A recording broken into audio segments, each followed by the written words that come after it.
The CS, in terms of internal security, one Professor Kindiki made some remarks, I think specifically about one Mackenzie. So, if this exercise we're taking is futility.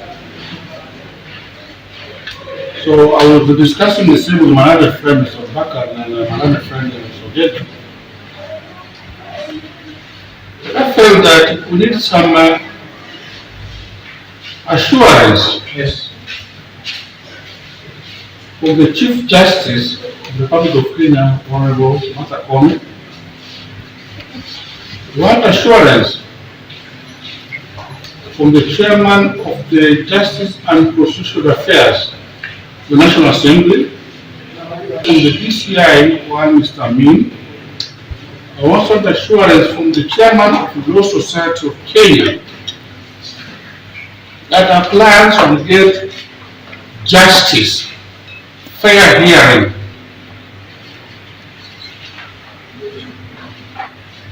Because as I address you, Honor, some of the respondents have now resorted to hunger strike.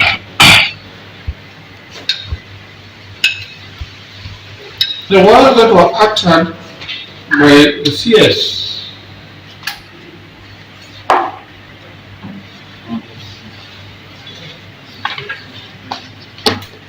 are dangerous,